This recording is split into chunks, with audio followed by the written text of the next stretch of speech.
numero 1 pagbabalita sa radyo na araw-araw pinakikinggan sa Luzon, Visayas at Mindanao, sa buong bansa at sa buong mundo. KBP Golden Dog Best News Program mula sa Head News Center ng pinakamaraming himpilan at number 1 na radio network ng bayan. Ito ang numero 1 RMN News Nationwide. Kasama ang two-time KBP Golden Dog Best Public Service Awardee Rod Marcelino at ang maaasahang broadcaster Buddy Oberas. RMN News Nationwide.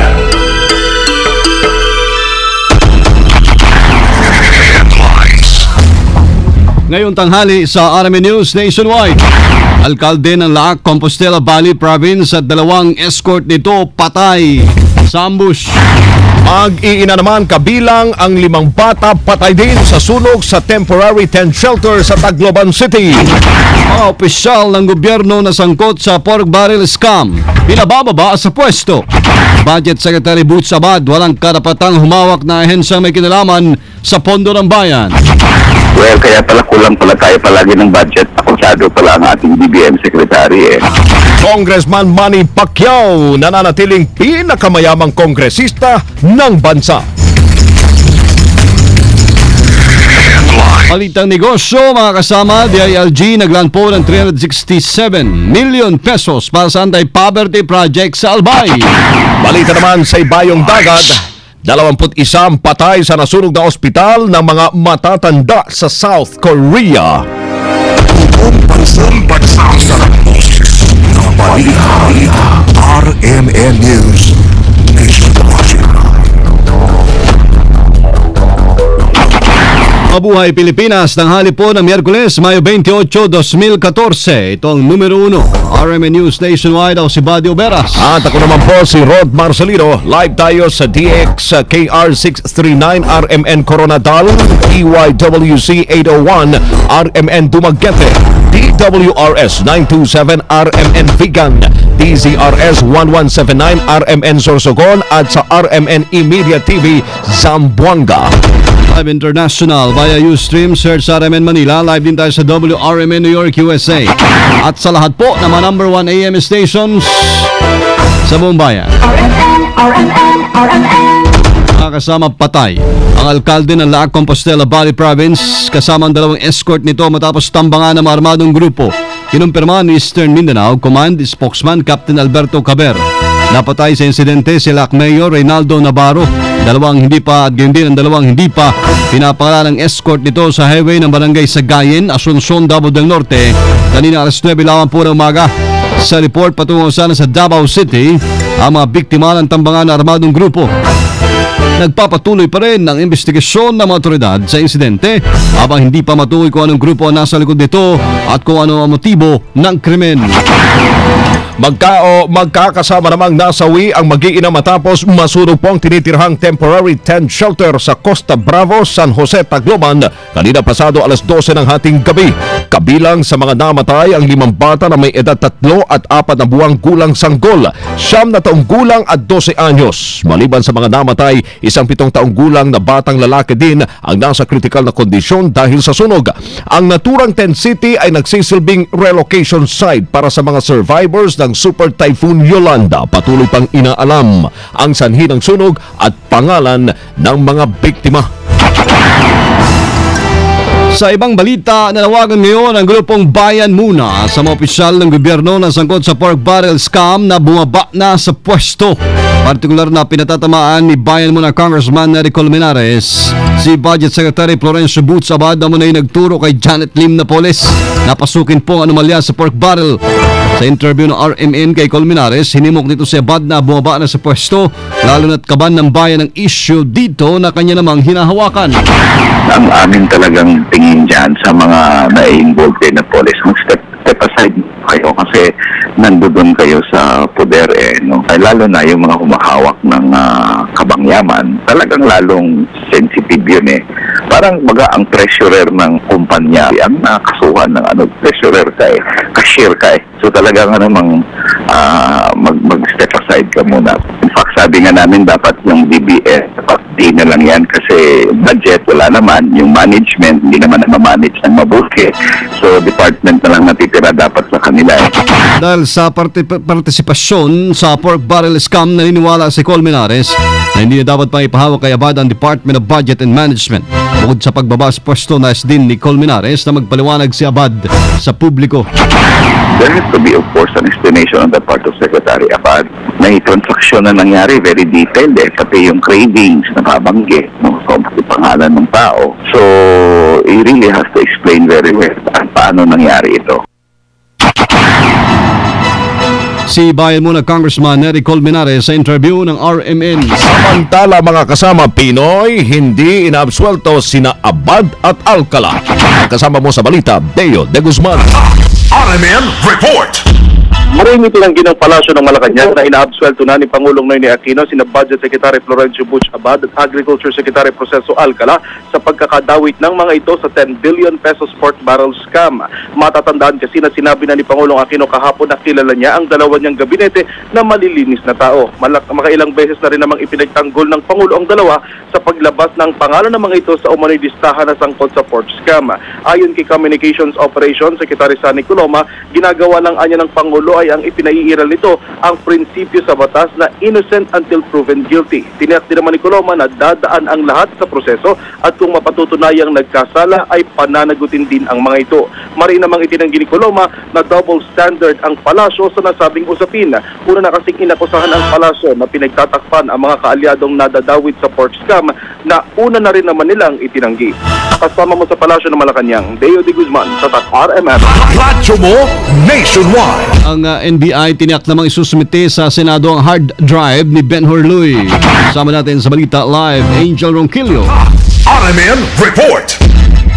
Tiniyak ng National Bureau of Investigation na tutugon sa deadline ng Senate Blue Ribbon Committee para isumite ang hard drive ni Ben Harluy. Kinumpirma ni NBI Director Virgilio Mendez na abot sa 30,000 printed pages ang laman ng hard drive ni Ben Harluy. Bukod aniya sa hard drive ay meron pang USB device itong si Luy.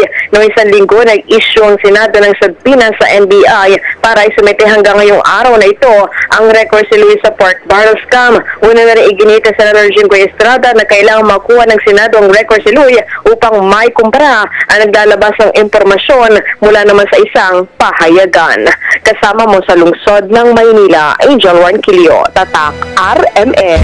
Radyo mo nationwide. Del Monte itinuturo na mas bugbog sa pork scam ang mga dating mambabatas. Ang kasama mo sa balita, Conde Batak. RMN Report! Taas ang itinuturo ni House Speaker Sonny Belmonte Jr. na kung may bubog sarado man sa pork barrel scam, yun ay ang mga kongresista noong panahon ng panunungkulan ni dating Pangulong Gloria Arroyo. Ayon kay Belmonte, 80% o higit pa ang mga newcomers o neophyte congressmen kung saan hindi naman kabilang mga ito sa panahon kung kailan nangyari ang mga anomalya. Noong pumasok ang 15th at 16th Congress sa pamahalaan ni Belmonte, ay saka nagsimula naman sa kanila ang smaller menu ng PDAC, saka pumasok ang pag-alis sa pork barrel nang pumutok ang isyu ng irregularidad. Ngunit aminado si Belmonte na bad luck sa kanila ang pork barrel scam kahit marami naman ang hindi dawit sa anomalya dahil sa trial by publicity. Sa kabila ng pag-isa na rin sa kanila ng publiko, ay sinabi ni Speaker na kailangan pa rin mag-produce ng matibay na ebidensya na susuporta sa mga listahang inilabas at huwag basta na lamang maniwala at dedepende sa mga pahayag ni Janet Lim Napoles at Ben Horluy. Kasama mo mula sa Kamara, Conde Batak, Tatak RMN. Radyo mo nationwide. RMN News Nationwide. Kasama muli pong naghain ng panibagong petisyon sa Korte Suprema ang kampo naman ni Senador Bong Revilla Jr. Di upang mapigilan ang kautosan ng Office of the Ombudsman na nagsasabing may probable cause para sa ikasuhan ng plunder sa Sandigan Bayan dahil sa pork barrel fund scam. Batay sa 38 payo ng petition for certiorari, hiniling po ni Revilla ang magpalabas ng katasasang hukuman ng TRO laban sa resolusyon ng Ombudsman. Hiniling din ng Senador sa High Tribunal na atasan nito ang Ombudsman na bigyan siya ng kopya ng lahat ng counter affidavit na ginamit na batayan ng anti-graft body sa nalabas itong resolusyon na kasuhan siya ng plunder. Ayon sa Senador, ang pagkakait ng Ombudsman na mabigyan siya ng lahat ng kopya hinggil sa kanyang kaso ay paglabag na sa kanyang rights to due process. Si Sarangani Representative Manny Pacquiao ang pinakamayamang kongresista pa rin ngayon sa bansa. Base ito sa inilabas na summary ng Statement of Assets, Liabilities and Net Worth para sa taong 2013 ng Kamara mula sa 289 na mga kongresista. Si Pacquiao ang may pinakamalaking yaman na mahigit sa 1.345 billion pesos habang mayroon naman itong 500 million liabilities. Pangalawa sa pinakamayamang kongresista si Ilocos Norte Representative Imelda Marcos na may net worth na mahigit 922 million pesos. Pangatlo si House Speaker Feliciano Belmonte na may deklaradong net worth na mahigit 819 million pesos. Pang-apat si Negros Occidental Representative Albi Benitez na may mahigit 713 million pesos net worth. At panglima naman si Negros Occidental Representative Jules Ledesma na may mahigit 617 million pesos. Samantala, may pinakamababang idineklarang asset si Anak Pawis Party List Representative Fernando Hicab na may net worth na 37,722 pesos. Kung maalala mga kasama, ang fighting congressman ay hinahabol ng Bureau of Internal Revenue sa issue po ng hindi pagbabayad ng buwis. Mga nasa likod naman ng substandard na bank houses dapat papanagutin. Kasama natin sa Balita Live, Grace Mariano. RMN Report. Rekomenda na ng Senate Committee on Public Works na alamin at papanagutin ang mga kontraktor at local politician na nasa likod ng substandard o palpak na bank houses para sa mga biktima ng bagyong Yolanda sa Tacloban City at iba pang bahagi ng Eastern Visayas. Nakasaad sa Committee Report number 30 ni Committee Chairman Senator Ferdinand Bongbong Marcos Jr. na dapat mag-imbestigang mabuti ang PNP Criminal Investigation and Detection Group o CIDG upang masampahan ng kasong kriminal at administratibo ang mga nagsabwat at nangumisyon sa pagpapagawa ng bank houses. Ang nabanggit na committee report ay pirmado na ng 12 sa 16 na miyembro ng komite. Kasabay nito, isinulong din sa naturang committee report ang pagtatatag ng isang Department of Housing and Urban Development na tututok sa mga programang pabahay, lalo na para sa mga nasalanta ng natural at man-made calamities. Iginit din sa committee report na ayusin ng Department of Social Welfare and Development ang sistema sa pagbibigay ng relief goods at iba pang tulong sa mga biktima ng kalamidad. Kasama mo sa Senado, Grace Mariano, Tatak RMN. Radyo mo nationwide. Mga kasama, inatasan po na ni DILG Secretary Marojas ang Philippine National Police na maghanda sa posibleng gulo na pwedeng mangyari sa Laguna kasunod ng nangyayaring stand-off sa Kapitolyo ng lalawigan ng Laguna. Ayon kay Rojas, ayaw nito na may mangyaring gulo at maapektuhan po ang pagbibigay serbisyo sa publiko dahil lamang sa nasabing kaso. Tiwala din si Rojas na kakayanan ng PNP at COMELEC para may sakatuparan ang nararapat na hagbang para maipasunod ang kautusan ng COMELEC. Una rito ay pinag-utos na ng COMELEC ang pag-upo ni Vice Governor Ramil Hernandez upang humalili sa gobernador kasunod ng panunumpa nito kahapon ng hapon.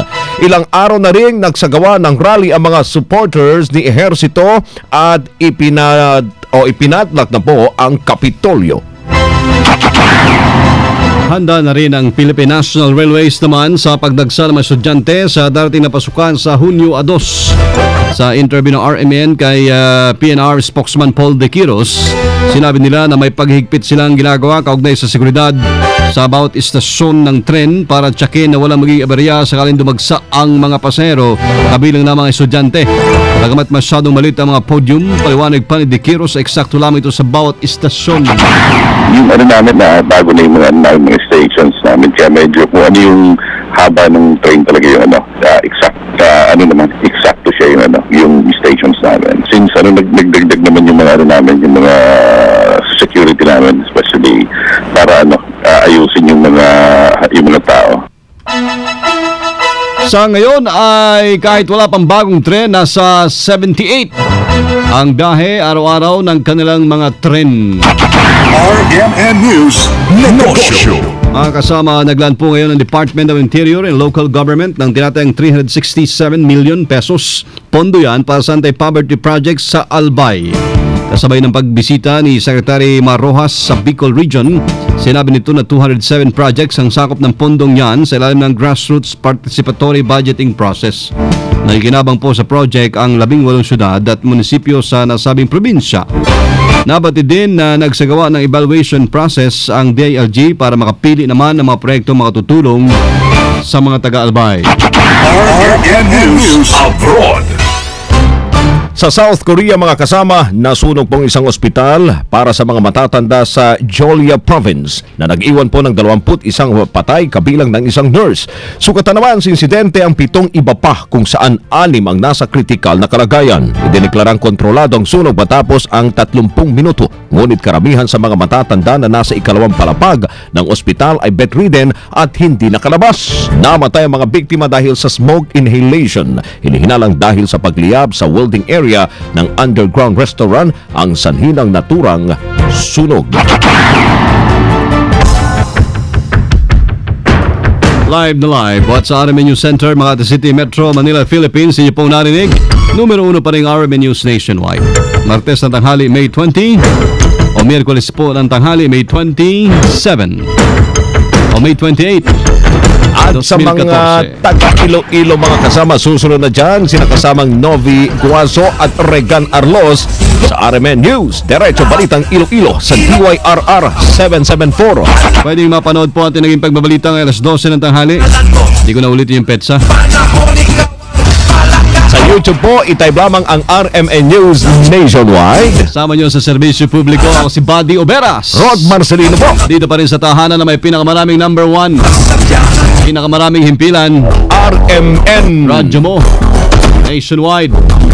Pinakamalaking mga balita abot sa bawat Pilipino at sa bansa. RMN News Nationwide. Alas 12, 17 na. Aling Pepang.